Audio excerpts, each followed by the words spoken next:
জনাব হান্নান মাসুদ, তিনি আজকে বলেছেন যদি জুলাই সনদ না থাকতো জনাব তারেক রহমান আজকে প্রধানমন্ত্রী হতে পারতেন না। 5 আগস্টের পরে 3 দিন বাংলাদেশে কোনো সংবিধান ছিল না, তখন তো কিছু একটা করা লাগবে। আদেশ তো হয়নি, এটি একটি ধারণা বা একটা প্রস্তাবনা, না, একটা আদেশই, কিন্তু এটিকে বাস্তবায়ন করার দায়িত্ব কার? বাস্তবায়নের ক্ষেত্রে অনেক গড়িমসি করছেন সরকার দল। যে সনদকে ভিত্তি করে কিংবা যে গণ আন্দোলনকে ভিত্তি করে 5ই আগস্টের পর বাংলাদেশের বিগত 18 মাস পরিচালিত হয়েছে, ব্যাপক আলোচিত এবং বিভিন্ন ক্ষেত্রে বাংলাদেশের জনগণকে, রাজনৈতিক দলগুলিকে এক প্ল্যাটফর্মে নিয়ে আসার যে বিরল সুযোগ জুলাই সনদ গঠন করেছিল, সেই জুলাই সনদকে ঘিরে এখন আবারও বাংলাদেশের রাজনৈতিক অঙ্গনে অস্পষ্টতা, রাজনৈতিক অঙ্গনে অবিশ্বাস এবং তার পরিপ্রেক্ষিতে জাতীয় সংসদে বাদানুবাদ। মাসুদ সংসদ সদস্য, বাংলাদেশের সবচেয়ে তরুণ সংসদ সদস্য সম্ভবত তিনি, জনাব হান্নান মাসুদ, তিনি আজকে বলেছেন যদি জুলাই সনদ না থাকতো জনাব তারেক রহমান আজকে প্রধানমন্ত্রী হতে পারতেন না। আসলে জুলাই সনদের বর্তমান অবস্থা কোথায় একটু সংক্ষেপে ব্যাখ্যা করবেন। আমরা সবাই জানি জুলাই সনদ কী, এবং আমরা সবাই জানি সবকটি রাজনৈতিক দল বাংলাদেশের যারা সংসদে প্রতিনিধিত্ব করছেন তারা সেটি স্বাক্ষর করেছেন। এনসিপি হচ্ছেন সর্বশেষ দল যারা স্বাক্ষর করেছেন। এটি কি এখন কোন অবস্থানে আছে? আমরা বাংলাদেশ দীর্ঘ একটা যাত্রা শেষ করে, ট্রানজিশনাল পিরিয়ড শেষ করে একটা গণতান্ত্রিক উপায়ে গত 12ই ফেব্রুয়ারি জাতীয় ইলেকশন এবং গণভোট এর মাধ্যমে আমাদের পার্লামেন্ট গঠিত হয়েছে এবং এই স্মুথলি এই মুহূর্তে চলছে। এবং এরই মধ্যে আমরা দেখতে পাচ্ছি সংসদে যে বাদানুবাদ চলছে জুলাই সনদ নিয়ে, যেটা হচ্ছে জুলাই সনদ আদেশ, যেটা গত 13ই নভেম্বর 2025 সালে রাষ্ট্রপতি কর্তৃক যে আদেশটা দেয়া হয়, এটা মূলত আমরা একটু পিছনে যেতে হবে জুলাই সনদটা জানার জন্য। আদেশটা কি আর অধ্যাদেশটা কি? এখন যেটা হয়েছে, যখন এই ইন্টারিম গভর্নমেন্টটা আর্টিকেল 106-এর উপর ভর করে গঠন হয়, আমরা দেখেছি, আমি এটাকে ব্যক্তিগতভাবে বলি যে যখন 5 আগস্টের পরে 3 দিন বাংলাদেশে কোনো সংবিধান ছিল না, তখন তো কিছু একটা করা লাগবে। কারণ বাংলাদেশের মানুষ যদি দেখে অজু না পড়ে কেউ নামাজ পড়তেছে, কেমন দেখায়? তো এটাকে আমি বলবো একটা কনভেনশনাল একটা কনভেনশন। ইউকেতে যেটা আমরা দেখি, প্রাইম মিনিস্টার ইলেক্টেড হওয়ার পরেও কিংয়ের কাছে যান যে পারমিশনটা নেওয়ার জন্য, যে উনি কি অ্যাপয়েন্টমেন্ট দিবেন নাকি প্রাইম মিনিস্টারকে, বা আলটিমেটলি প্রাইম মিনিস্টার কিন্তু ইলেক্টেডই হয়ে গেছেন। তো এইরকমই হচ্ছে যে এটা নিয়ে অনেক আলোচনা আছে যে 106-এর মাধ্যমে সুপ্রিম কোর্ট থেকে যে অপিনিয়নটা নেওয়া হয়েছে এটা কীভাবে নেওয়া হয়েছে। এরপরে যখন এই ইন্টারিম গভর্নমেন্ট তার যে দীর্ঘ যাত্রা, এই যাত্রায় 133টা অর্ডিন্যান্স বা অধ্যাদেশ জারি করেছে।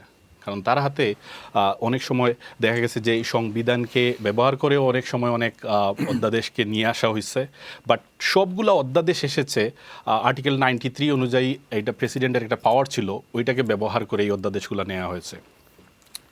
কিন্তু আমরা যদি দেখি যে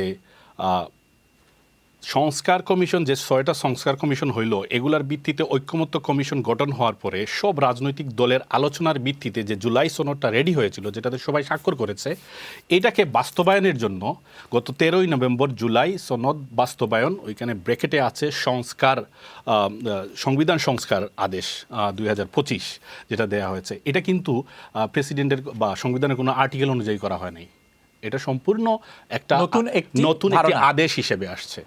তো আদেশ তো হয়নি, এটি একটি ধারণা বা একটা প্রস্তাবনা। না, একটা আদেশই। আদেশ কে করে? আপনি বলতে পারবেন। আমি আমি আমাদের দর্শকদের জন্য যদি আইনগত ভিত্তি নিয়ে যদি আলোচনা করি, এটি একটি প্রস্তাবনা বা ধারণা যেটি সবগুলি রাজনৈতিক দল ঐক্যমত হয়েছে, হ্যাঁ, এটি তো বলা যায়, কিন্তু এটি আদেশ বলা যাবে। এই আদেশটা কই থেকে আসছে, এটার উৎপত্তি যদি বলি, আপনি যদি আদেশটা পড়ে থাকেন, এখানে আইনজীবী আছেন, আদেশের প্রথমেই লেখা আছে যে আদেশটা এসেছে কই থেকে।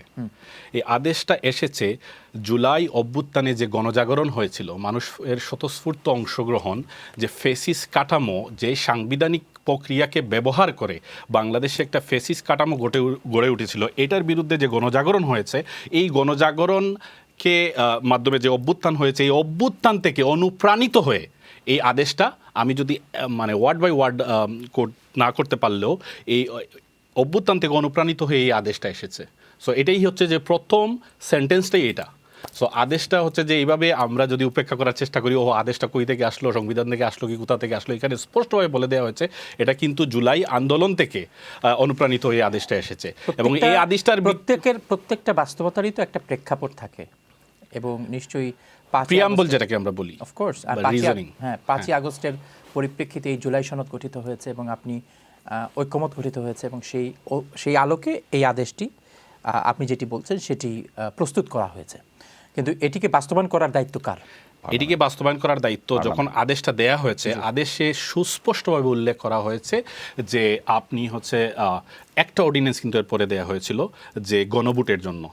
সো এইখানে দেয়া হয়েছে পুরা যে কিভাবে হচ্ছে যে আদেশটা বাস্তবায়ন করা হবে, পুরা প্রক্রিয়াটা দেয়া হয়েছে।